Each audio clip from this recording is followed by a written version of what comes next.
Hi, everyone. Good morning. Welcome to Morning Joe with Christina and Brooke. This Sunday's edition, we're going to be talking about celebrations.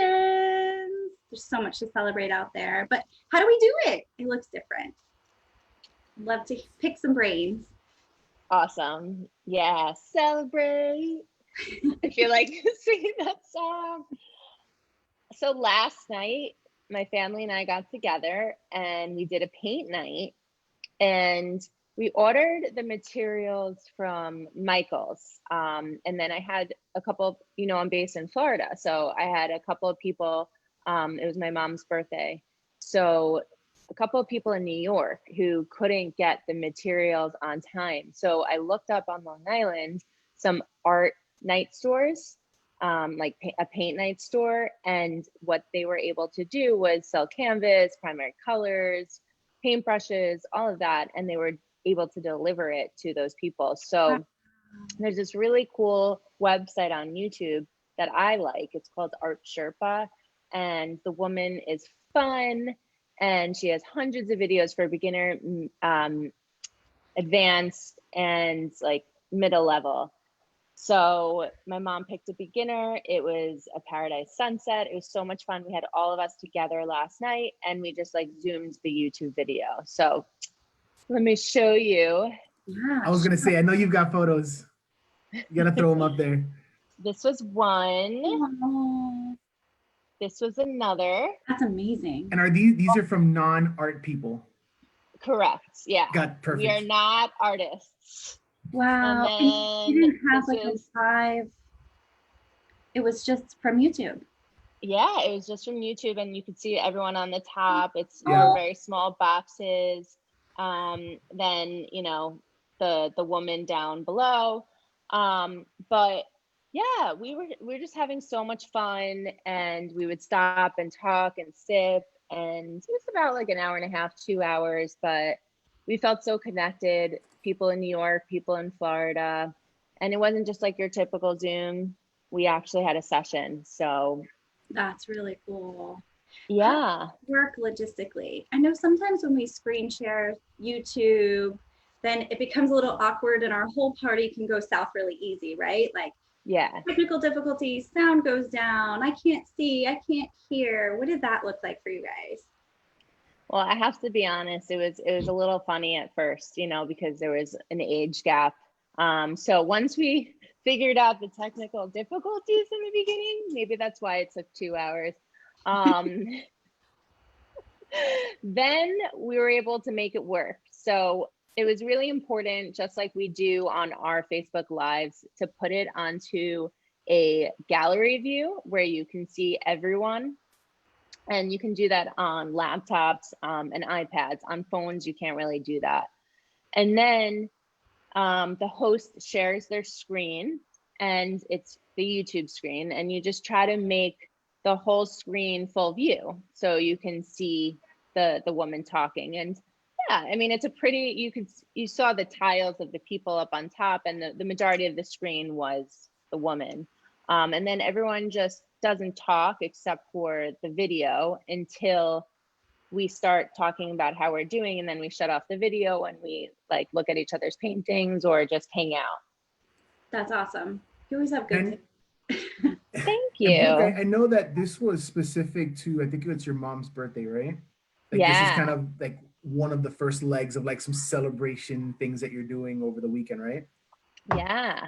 One of the things I've been thinking about is more and more, and it connects to like some of the larger conversations that we've been having through this and also kind of behind the scenes just on our own. I know we're talking about like celebration and celebrating, and we're seeing photos and videos online. I think that's where they started, right? With Christina showing us this cool thing they did yesterday for her nephew, and these parades that people were doing for birthdays, dropping by people's houses. But I think I've been kind of coming to a little bit of a deeper appreciation for doing those things, but yet not needing that to be like the impetus for doing those things. Like, yeah, it's great if you have a birthday coming up and there's like a family thing, but I know I'm very much starting to feel and getting to the place where the novelty has totally worn off of this. Like the novelty of being home, the novelty of working virtually, the first couple of weeks, the excitement, the transition. Now it's like, okay, I'm starting to feel like I'm not getting outside enough. I'm starting to feel so. Yes, the birthdays, but I know that one of the things that we've been doing, which is maybe a little bit dangerous, I think, but I'll try to preface it so that I don't get into trouble with anybody. Um, so we haven't had any like recent birthdays or anything to celebrate, but we like my mom is crazy, overly emotional, right? She's like that stereotypical mom. She's not like this, stone cold. She's like very emotional. Like, I miss you guys so much. I want to see Joby. And so we know that we're moving at some point, we're going to be moving towards whatever the next phase of normal is going to be, having no idea what that looks like, but knowing that it's going to have to be a kind of a slow rollout thing.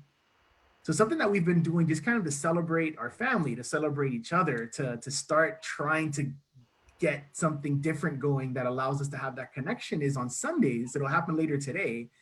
On Sundays, my mom and my dad we're probably about 25 minutes away drive time. So my mom and my dad have been driving up to our house. And the way that we have our home partition, we have like this little patio in the front that has a gate. And they just drive to our house. They hang out for like 15 minutes. We're never closer than like 10 feet. They're wearing their masks. We're wearing our masks. We always put our little 3-year-old on a ladder just so she could be higher and they could see her. And we just kind of talk and see one another. And we're not hugging, we're not kissing, we're not doing like the Hispanic overly emotional, engaging thing, but we are seeing one another. And it is kind of turning into like this weekly celebration of like relationships and a family. And even though it's not what it was, it's not what it has been, it might not be what it will be, hopefully, but it's something. And it's allowing us to feel like every week we're celebrating like, man, this is a weird spot that we're in, but there is this really cool thing that we're doing. And it feels like we're celebrating a birthday, or it feels like we're celebrating something out of the ordinary. So I'm not encouraging people to go out there and start meeting with other people, but with an eye on the fact that we're going to have to adjust to eventually seeing people. And how can we do that now in a safe way where, my wife isn't a germaphobe, but I think she's as close as you can be without being one. So like every time we go outside and we come back inside, it's changing clothes and showering and putting that stuff to wash. And yeah, with the controls that we have set up, I don't think what we're doing with our parents is like dangerous, but yet it's something that has come to be like pretty meaningful for us. And it is celebratory, even though it's not a birthday or an anniversary or anything like that. Yeah. I think all of us can say like we're all social people. And if you look at I was looking at Maslow's hierarchy this week, and that's like the psychological, emotional needs that we need on the bottom. Was that Victoria? It totally was. I was like, is she gonna did you not have your schedule on the door? Oh, she knows. She forgot. Notice how she's like, mom's not engaging them out. She does back pedal. Oh, gotta go for dad for this one. Yeah. I love it. But yeah, we all have to connect somehow. And I think we're all going stir crazy. And I know that a lot of my clients have been, and I have been feeling it, like, we're grieving not being able to be with loved ones. And I think you nailed it, Joe, just being able to connect in person, even if we can't hug, even if you're Tim the Toolman Taylor and you're behind the fence. Yeah. Wilson. Yeah. Totally. Yeah. Figuring out a way. Like today, we're still celebrating my mom's birthday. And I know we were talking beforehand. She has the netting for bugs in her backyard. So she's going to be on one side. I'm going to be on the other side. My sister and the baby are going to be on, somewhere. And we're all going to have lunch together. So, is it ideal? No, but at least we get to see each other. Yep. Totally. And also like that you guys are setting precedents so that you don't have to wait 2 or 3 more months for the next birthday to do this, right? This is something that you can do somewhat regularly and get that thing that we need until we get wherever it is that this is going. Yeah.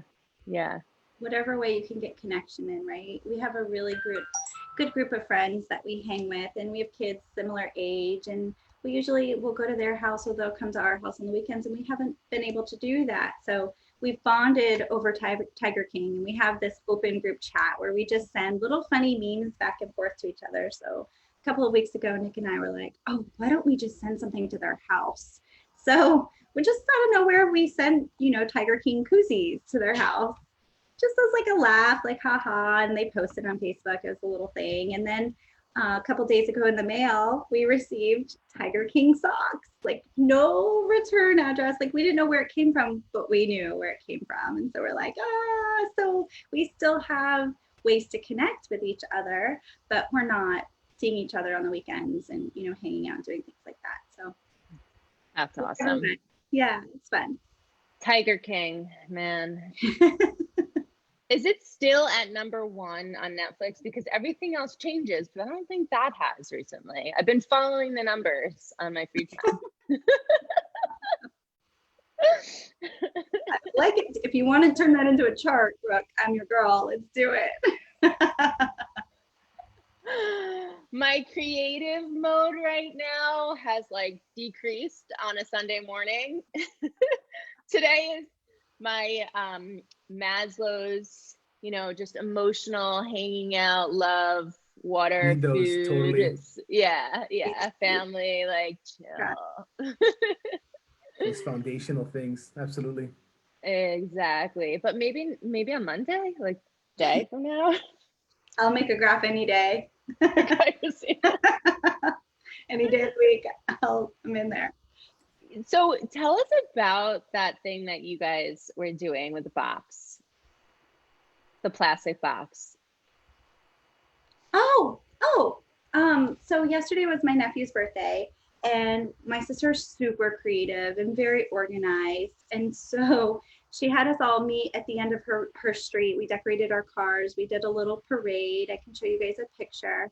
But then after, so that's what it looks like. That is so cool. That is so cool.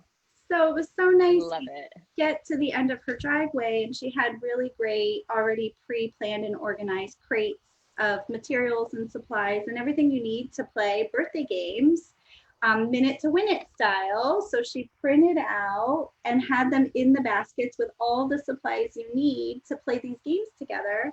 So we got home, logged in on Zoom, and we were able to play games. It was super fun. It was way more fun than I thought it was going to be, mostly because my husband's really competitive and he wins everything. So I got to just like be the cheerleader and watch him win. I was like, yes! Where does one find these games? I would have to ask her, but I do have her printout that I could scan and share with us all. I don't know. She may have even typed all this up because she is that organized. I love the names of it. This blows me. Yeah, I have no idea where she got them from, but it was really fun. So thanks, Jen. Love you. So I'm fun. Curious. The examples we've come up with are, I think, Brooke, yours was for a birthday. Christina's was also for a birthday. Mine was totally off the reservation and something just that might not even belong to the larger conversation we're having. But great. I'm curious, like I'm just trying to think out loud of what other types of things might we be thinking of celebrating? Like, what are some of the other areas? What are some of the other things that might pop up in people's lives that we might be able to spitball some ideas for, or that these things that we've already mentioned might apply to? I mean, is it just like birthdays, anniversaries kind of thing? Oh, teacher appreciation. I think everyone in the world needs to appreciate teachers right now. So these are definitely creative strategies that we can use to celebrate these under-celebrated professionals that are saving lives every day and keeping our kids happy and doing the best they can in this setting. Yeah, that's awesome. Celebrating teachers. Yeah. And then speaking of heroes, not just teachers, but also I think of, the medical profession and, in New York, how at 7:00 they do a parade also, where everyone goes on their balcony and starts clapping and puts on music. So the chant, 7:00 chant. Yeah. It's amazing. So yeah, there's so much to celebrate, so many people to celebrate. Just being able to celebrate the fact that we're still healthy, right? Mhm. And Life. alive. And if we have family that we're living with, celebrating that time with them, celebrating, moments of just, being and going backwards in time and like actually having time with family, dinner time, Mhm. quality time. Yeah. Lots to celebrate. And that, if I think an important point that kind of maybe circles back to and maybe wraps things together is like one of the things we've been talking about for weeks is that, like, left alone, like if we didn't specifically make these things a priority, they likely wouldn't get done, right? If we don't specifically try to get organized, if we specifically don't try to find things for our mental health, they're just going to fall by the wayside. In fact, I was having a conversation last night with some friends. We were doing like a virtual happy hour with them, and we started talking about this, and they were like, yeah, we hadn't thought about where we're going to be in 2 or 3 months. I'd seen the weight going up a little bit, and I haven't noticed, like, what does that mean for the next 3 months, right? If this doesn't change. So the idea that, like, if we're not purposeful, like, how do we want to celebrate? What's worthy of being celebrated this week? How can we? Because it's important for us to do it. It likely won't get done, right? And we can go 3-4 weeks, maybe even longer, without realizing that, man, we haven't really done anything to celebrate, to highlight a specific day, to celebrate people that we have in our lives. So just that it's something we kind of need to prioritize, because if not, we might not do it. It might fall through the cracks for us. I know this is totally like left field, but similar to what you were saying last night when we were doing the painting, everyone was like, this stinks. Like, mine's not as good as hers, blah, blah, blah. Like, oh, my paint strokes aren't good. This looks like a blob. And I was like, just wait until the end. It's all going to come together. And then everyone was like, oh, this looks good. So to your point, Joe, it's like things kind of just add up. Like, we're not really present sometimes to what's to come. And of course, we can't control what the end product is, but like all these little pieces start adding up and then create this product or create this weight loss or weight gain or, whatever. So I thought that was interesting because I was having that conversation yesterday. Well, yeah.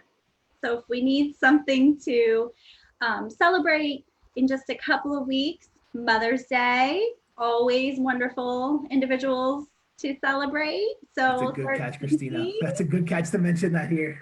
Yes. Storming all the great moms of the world. Many of them are serving as medical professionals, educators, working full time still, doing it all, right? As moms always do. So go ahead and here you go. Heads up, you got 2 weeks.